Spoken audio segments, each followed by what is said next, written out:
Hey guys, thanks for tuning in, and welcome to the New England Hockey News podcast. So before I go any further, I want to give a big shout out to all you guys who listened to my first podcast about 2 weeks ago. I know that wasn't the best, but hopefully I'll get better, and hopefully you keep coming back, because I plan on doing this at least a couple more times throughout the season. So let's get right into it. In this podcast, I'll be talking about a bunch of different things, starting with the Beanpot Championship that was held Monday night. Then I'll get into a little segment I created with Milan Lucic returning to Boston. I'll discuss whether or not I think the Bruins would be better off if they still had Milan Lucic and fellow ex-Bruin Dougie Hamilton.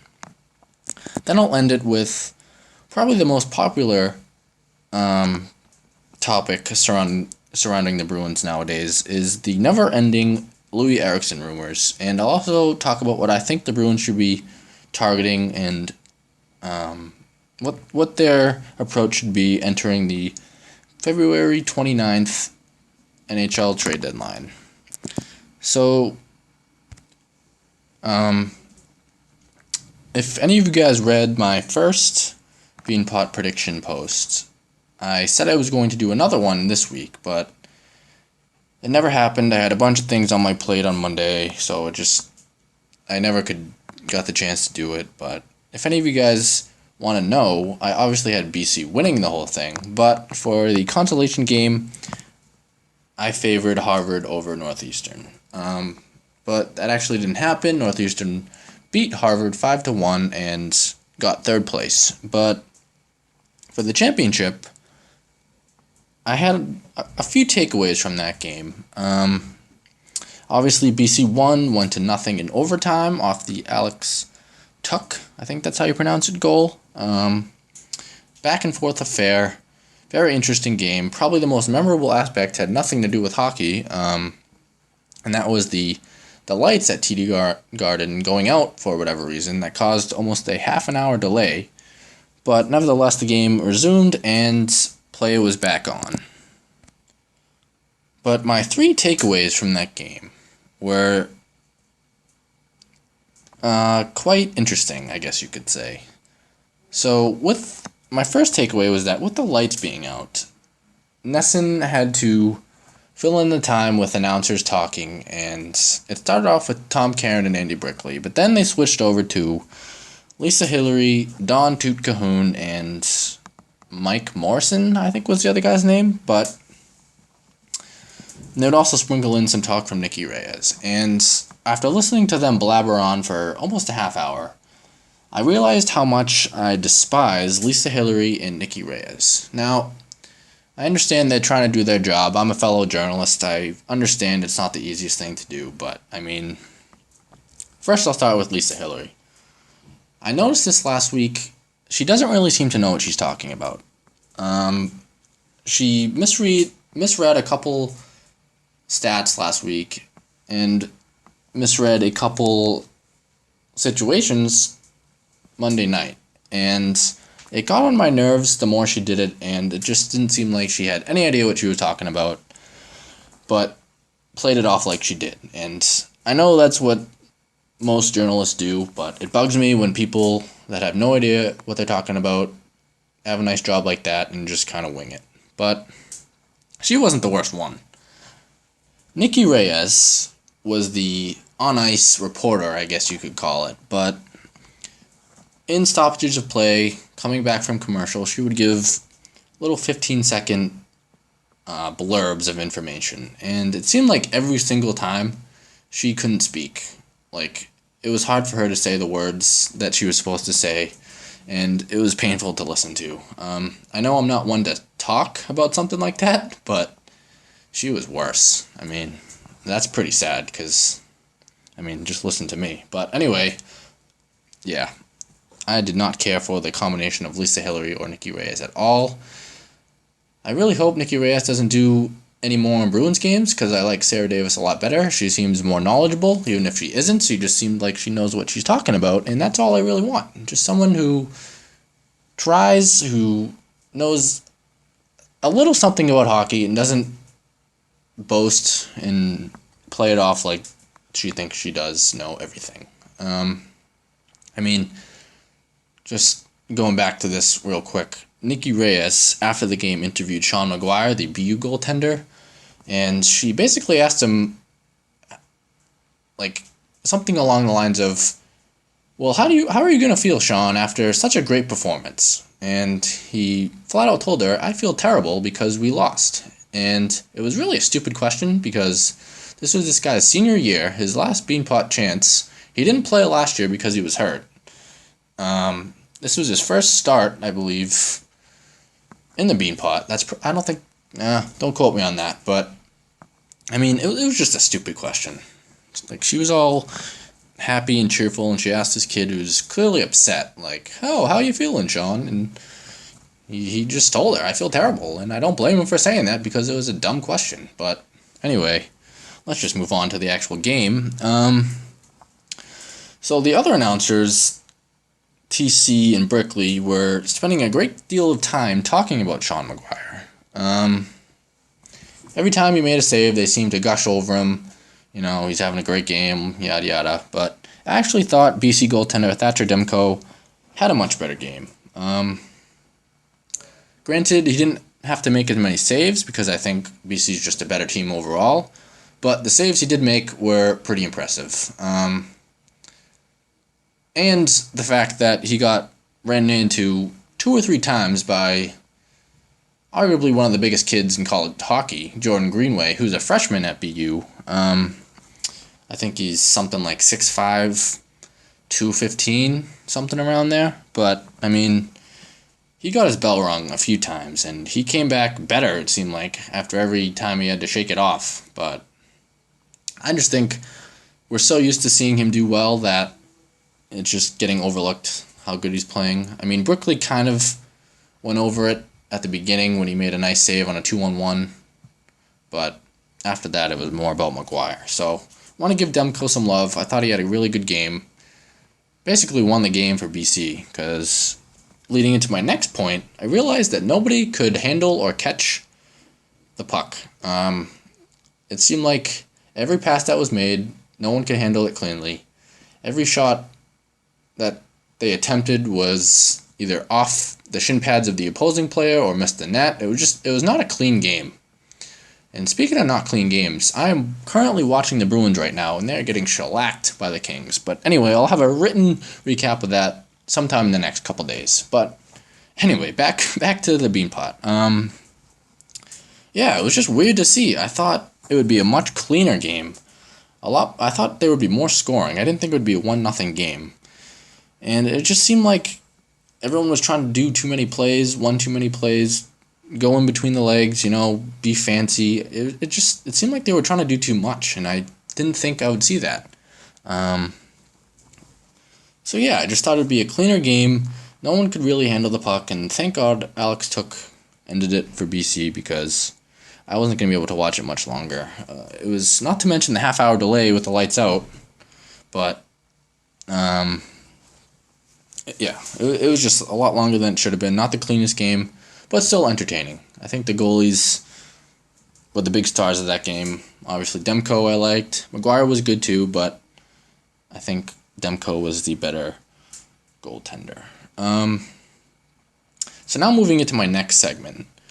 Tonight or yesterday, depending on when you're listening, Milan Lucic, a fan favorite in Boston for many years, returns to Boston, playing for the LA Kings. And with that, I wanted to do a little segment about whether I think the Bruins would be better this year with him and Dougie Hamilton. So the short answer is yes and no. Lucic, I don't think would have made a difference at all. Just looking at the stats, last year he had 12 goals and 18 assists for 30 points. And that was his lowest total with the Bruins. That was his lowest total in a complete season for the Bruins since he was a Bruin. That came out very bad, but whatever. I kind of mentioned this in one of my earlier posts in the beginning of the year. I think Lucic was just done. He just seemed worn out. He didn't seem to be the same player. I think it was time for him to go. even if he stayed, I think he probably would have been around.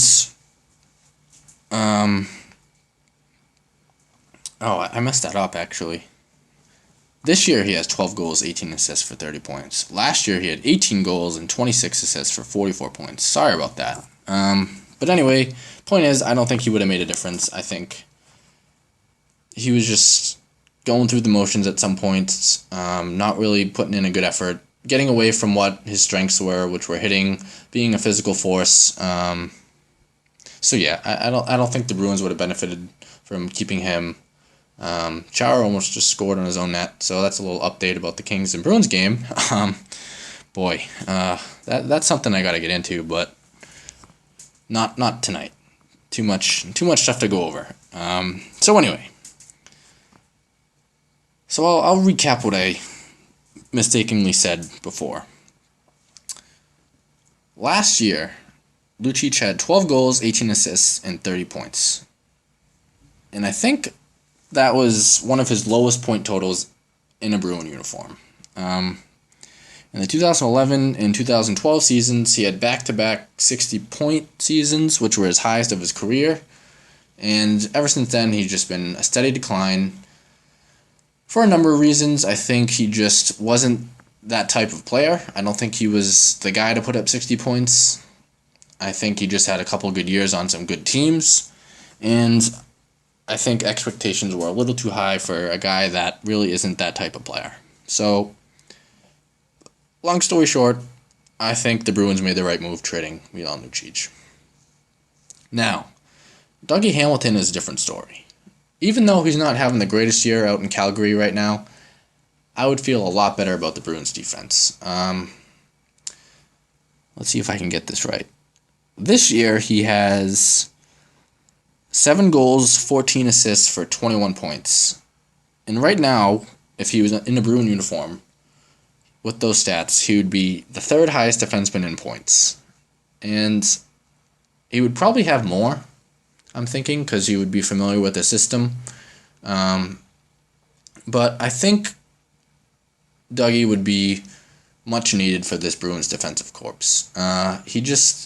I trust him a lot more than I trust guys like Joe Morrow, Colin Miller, even Kevin Miller, but I don't know.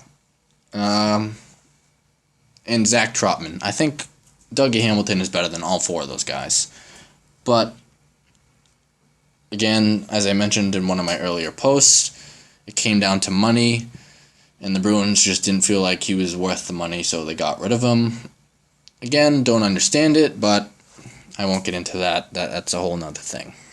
But last year, just to go over the stats, he had 10 goals, 32 assists for 42 points. And it doesn't look like he'll get that this year. But, again, I would trust him a lot more than other guys that are currently on the point for the Bruins. I think some of their losses would have been either turned to wins or closer games if we had Hamilton. I think he would steady up that D-corps behind Chara and Seidenberg, even though, again, like I said, I don't think they make much of a difference. But, nevertheless, he's not here, and he doesn't have the ability to help the Bruins in any way. So yeah, that's my little spiel about that. And just going back into Lucic's stats, if he was in a Bruins uniform right now with his 30 points, he would be tied for 4th on the team in scoring with Ryan Spooner, just to give you guys a little insight on that. Now on to the last segment, the one I really want to get into, the Loui Eriksson rumors. So, where do I start? So, the last podcast I said how I think they should keep him and hopefully they don't trade him. But it sounds like he's all but gone.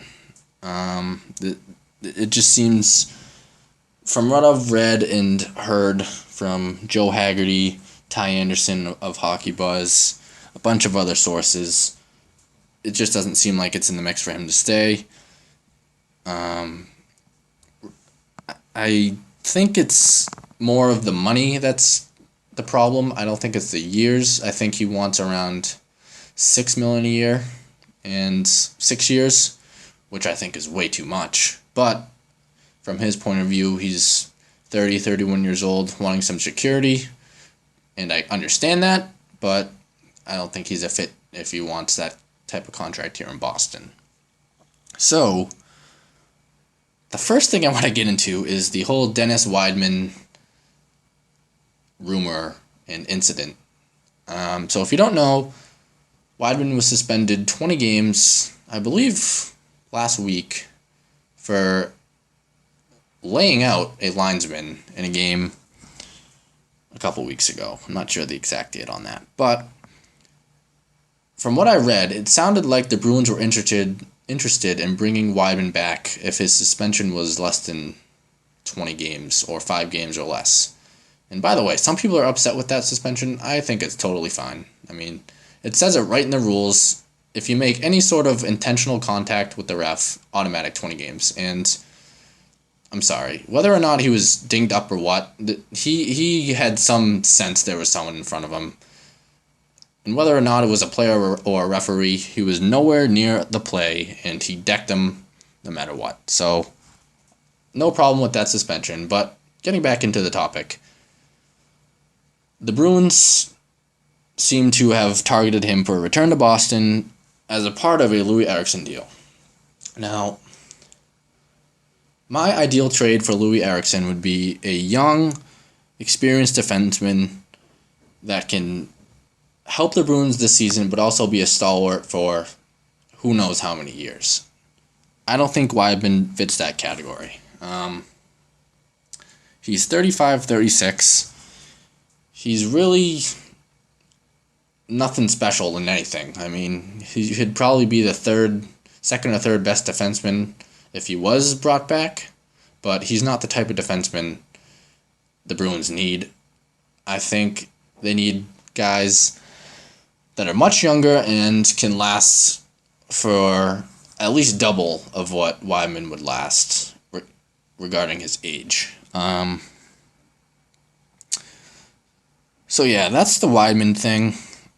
I'm kind of glad that didn't end up happening because I think that would have been a huge mistake by the Bruins. They could have gotten so much more for Loui Eriksson, and I think settling for Dennis Wideman would just be throwing this season away. Even if they weren't intentionally doing that, I don't think Dennis Wideman for Loui Eriksson is a fair trade at all. I think that would just be a total misread of the situation they're in, and just a bad move by Sweeney. So thank God the NHL suspended him 20 games because it sounded like he was coming back to Boston. I don't know if I could handle that. So I don't remember the last time I talked about this, but I think I mentioned that the 3 teams were the Wild, the Winnipeg Jets, and the Anaheim Ducks. Since then, from what I've read, that list has shrunk to 2 teams from the 3 I mentioned to the Anaheim Ducks and Detroit Red Wings, which I don't really understand. But anyway, the Bruins are in the market for a young defenseman, and there's a few guys I think they should be targeting. First on that list, Jacob Trouba. I mentioned him in the last podcast. I think this guy is a perfect fit for Boston. He's on the younger side. I'm not sure his exact age. I want to say 23, 24. He's only been in the league 2 or 3 years. He had a pretty bad injury not too long ago that sidelined him for a while, but he's come back. He's pretty good. He's going to be a restricted free agent after this season. Sorry, watching the Bruins. Yeah, so I think this guy would be a great fit. He fits the bill of being young, experienced, and I think he would be an impact player right away for the Bruins, and someone that could stay for a while, be that guy to build around, which they should have had in Dougie Hamilton, but they traded him away. And he's a kid from the States, grew up in the U.S. So another thing I like about him, I always like the U.S. kids. But so yeah, I think that's the first guy they should be targeting. And with the Dustin Byfuglien signing a few days ago, I think that opens up the door for Trouba a lot, I guess I could say. That doesn't really make sense, but yeah, I think that's the number one guy Don Sweeney should have on his list because he's just a perfect fit for Boston. He's kind of a rugged defenseman. He's not afraid to throw his weight around. Great fit as far as I'm concerned. The next guy I have that isn't on any of the teams I've mentioned, but is gaining some ground as far as being traded is Justin Schultz. He's from the Edmonton Oilers. He's 25 years old, and he's apparently on the way out of Edmonton. Obviously, the Bruins have relations with Edmonton, seeing as Peter Chiarelli is the GM. I think this is an option the Bruins should definitely consider. I mean, he's a young guy. He has the most experience out of any of the guys that are on my list. And he's pretty dang good. I mean, he's not having the best season in Edmonton right now, but I mean, it's Edmonton. No one's going to have a great season in Edmonton. So, yeah, the Bruins should definitely have an eye on him. Wow, it's 6-1. Okay, sorry. Just looking at the score. Justin Schultz. So the only negative about him is his contract. He's the most expensive guy on this list. He's up around $3 million this year. He's probably going to want to raise next year. So I don't know if the Bruins should waste their time trying to trade for him because he's probably going to want another contract. Well, he's going to need another contract, but he's probably going to want more money next year. And based on the track record with Bruins and contracts, they don't like to pay those type of guys. So I don't know. If the Bruins think they can get him on a reasonable deal, definitely try to get him. But if they're just going to use him for this year, I think that would be a waste because the Bruins aren't going to make any sort of noise at all. Unless Washington somehow gets upset. But even then, they're not going to beat Chicago or LA or any of the teams in the West. So, yeah. The next guy I have is Sami Vatanen. Mentioned him in the last podcast. He's on the Anaheim Ducks. Also another cheap young defenseman. Again, a pretty good fit I think he would be for the Bruins. He's a great skater. It's his best asset, I think. He has some good hockey IQ, makes smart plays, usually in the right position, and I think he has a pretty underrated shot. One of the best, at least for Anaheim, in their defensemen. But yeah, another guy Bruins definitely should be targeting. He's been one of the guys talked about more regarding relationship with the Loui Eriksson deal. I've heard a lot of his name being talked about in that regard, but no problem if they go after him because I think he fits the bill, again, of being young, someone they could build around, and a guy with some high-end skill. And the last guy I have on this list is Matthew Dumba. I did not mention him in the last podcast because I couldn't think or remember his name at that time, but looking at his stats and just watching some highlights of him, he's basically Sami Vatanen, but a little less experienced, I would say. He's a great skater, again, good hockey IQ. Not the most polished guy, but if the Bruins work with him, get him in Province, at least for a couple games, just to get him acclimated with this area, and then bring him up, do sort of a Colin Miller type of thing, get him up, get him some minutes, I think he'll be a good fit. Again, all these guys that I haven't mentioned yet are right shot defensemen, and I think that's an important quality. I mean, I think the only right shot defenseman right now is both the Millers, actually. So yeah, both Kevin and Colin Miller are right shot defensemen. Everyone else, I believe, is a lefty. Because Char's a lefty, Seidenberg's a lefty. Who am I forgetting? Oh, Trotman's a righty too. So I think it's about half and half. But anyway, I think they should be targeting these guys. And just regarding the Detroit rumor, I don't really understand that because I looked at their roster and they really don't have any defensemen I would want. Other than Danny DeKeyser, he's a young guy that's probably going to be their defenseman they build around, but I don't see them trading him, so I don't understand why they would be linked with him. So now I'm just going to add on. I think the Bruins should be buyers at this deadline, but also sellers at the same time. I think they should. I don't think they should, but they will trade Eriksson. I think they could package him, one of their first round picks, either their own or the San Jose Sharks first round pick they got for Martin Jones. And they should be able to get one of the guys I mentioned, Trouba, Schultz, Vatanen, or Dumba. That should be enough. Maybe a prospect, but depends on who it is.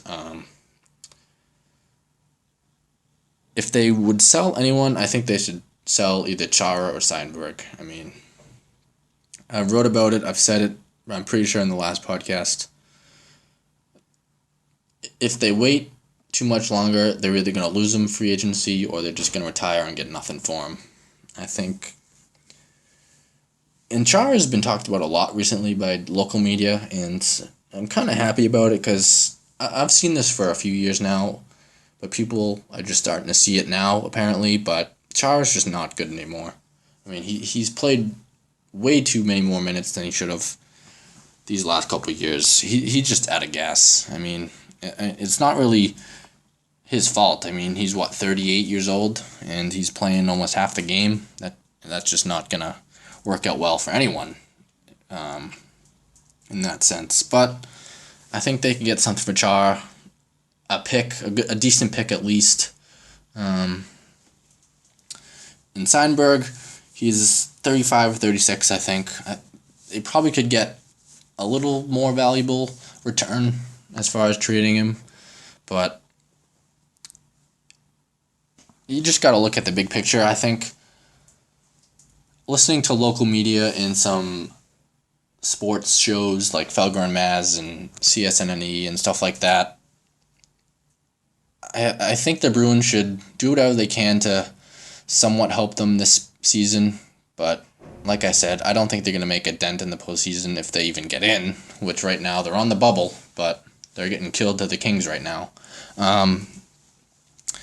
So I think they should be looking more towards the future of this trade deadline. I don't think they should be giving up any young guys, any future people they can build around. And just for the record, guys I would never trade if I were Don Sweeney would be Patrice Bergeron, David Pastrnak, David Krejci, Kevin Miller, just because I think, Colin Miller and Torrey Krug, I think they're the best defensemen, and Tuukka Rask.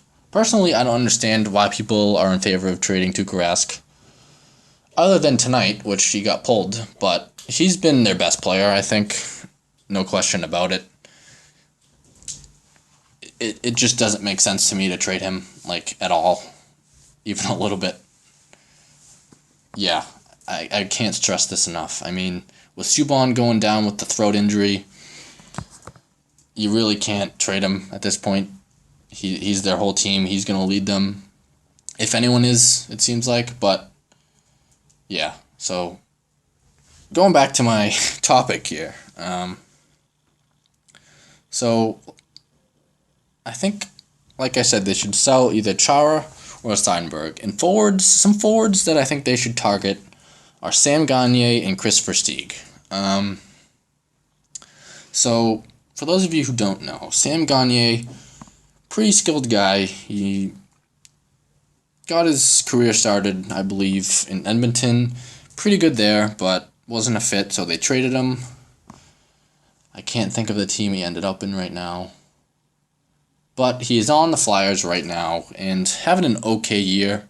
He's been sent down a couple times, which I don't really understand why, but the Flyers are, again, another weird organization. A lot of problems in that team. But I think this guy could be a help for the Bruins come late February, March, in April towards the playoff push. He's a right shot forward. I'm pretty sure he's a center. He could probably play the wing too. Just an added scoring threat that really could help the Bruins just put some points on the board. I mean, if they trade Eriksson, there goes, I think, 30 points or 40, close to 40 points right there. So they're going to have to make that up somehow. And I think Sam Gagner could be that guy. A lot of talk about him recently, about him being traded. So I think the Bruins should definitely have him on their radar. And then Chris Versteeg, actually drafted by the Bruins. I don't remember the exact year. I want to say 05, 06, something like that. But another guy that's been shuffled around a lot. Started in, well, he was drafted by the Bruins. I think he was traded to Chicago. Had a couple stints there. Went to Toronto. Went to Philly. Went back to Chicago. And now he's on the Hurricanes. He's a guy that has a bunch of injury trouble, I believe. But, I mean, I think, again, like Gagner, he could help this team this year make some sort of playoff push just so they don't get embarrassed in the playoffs. Again, because Eriksson will most likely be gone, they're going to need someone to step up and score, and I don't think anyone, at least this quickly, is going to do it. Maybe Frank Vetrano, but he's not on the roster, the NHL roster right now, so I don't know about that. But yeah, so Sam Gagner, Chris Versteeg, a couple underrated guys I think the Bruins should be looking at. Gagner, a lot of talk surrounding him that he's probably going to get traded, so might not be looking at the Bruins right now. I think the Bruins are more concerned, obviously, with Eriksson and what they're going to do with him, so they're probably not looking at forwards right now. But yeah, so all right, so before I end it, I didn't mention this, but I want to do some quick NHL headlines. So tonight or yesterday or Tuesday night, whenever you're listening, is the night Marty Brodeur, the longtime famous goalie for the New Jersey Devils, is having his jersey retired. Just a great guy, great goalie, spectacular goalie, actually. Don't quote me, but I believe he holds the most wins and the most games played. I'll have to look that up, and if I am wrong, I will correct myself in my next post. But anyway, tonight, jersey retirement in New Jersey for Marty. Great event overall. What else happened today? So a couple days ago, I heard a rumor that St. Louis would be hosting the next Winter Classic next year, with the opponent being Chicago. And my only little thing about that is put someone else against St. Louis. I mean, I'm sick of seeing Chicago in all the spotlight. I mean, they're probably going to win the Cup this year. Put some other team in against St. Louis. I mean, I understand you need some people to watch this game, but I mean, I think if they do end up being in this Winter Classic next year, this will be their 4th or 5th year in an outdoor game, and that's just too much. And I'm starting to get on the bandwagon of too much outdoor games. I think it was good when they had the one Winter Classic a year, but then when they started adding all the outdoor Stadium Series games, it became too much. It's really not a big of a thing as it was. Oversaturation is what people call it, and I'm starting to get into that group of people. A little side note about my favorite player, Sidney Crosby. My last podcast, I mentioned that he was struggling this season, but since then, I believe he's been amazing. He's currently on an 11-game point streak. He's back up at the top for NHL points with 53, and he's making a case for the Penguins to be in a playoff spot. After an incredibly slow start, like I said, he's just turning it on right now. I mean, with some Crosby-esque goals that you have to see, I mean, to understand what I'm talking about. But so there's that. Crosby's making a comeback. Then lastly, probably the biggest news today, Tuesday the 9th, was the Dion Phaneuf trade to Ottawa. Now, at first glance, I would have to say that Toronto easily won this trade. Easily. I mean, first off, they got rid of Phaneuf in his ridiculous contract that the former GM Dave Nonis signed for some unknown reason. That was just ridiculously dumb. I mean, like, everyone hated him before he signed that 7-year contract extension, so the GM figures, hey, why don't we sign the guy we all hate? And he did. And now Dave Nonis is somewhere searching for a job, and I can totally see why they fired him, because that was just a really stupid move. But anyway, trade to the Senators for Jared Cohen, the defenseman, Colin Greening, the forward, Milan McCulloch, the forward, a Ottawa prospect, and a second-round pick for 2017. Ottawa got, obviously, Phaneuf, Matt Fratton, and 3 other guys I've never heard of. So right off the bat, I mean, Toronto clearly won this trade. Jared Cohen, Colin Greening, Milan McCulloch, all quality NHL players. I don't know what Ottawa was thinking in this trade. I mean, Phaneuf, yeah, he might be able to do something, but I'm shaking my head at this trade right now. I just don't get it. They must have some sort of relationship between Toronto and Ottawa, because Toronto basically got rid of Phaneuf for nothing. They gave up nothing else. I mean, Matt Fratton, yeah, okay. But, like, 3 other guys I've literally never heard of were in that trade too. And they got 3 quality NHL players. And a second-round pick. Prospect, who knows how he's going to turn out, but clearly Toronto won this trade. So, alright, before I keep going on about non-New England hockey stuff, I'll wrap it up here. Thank you guys for listening, and go Bruins. Even though they're losing right now. But whatever, go Bruins.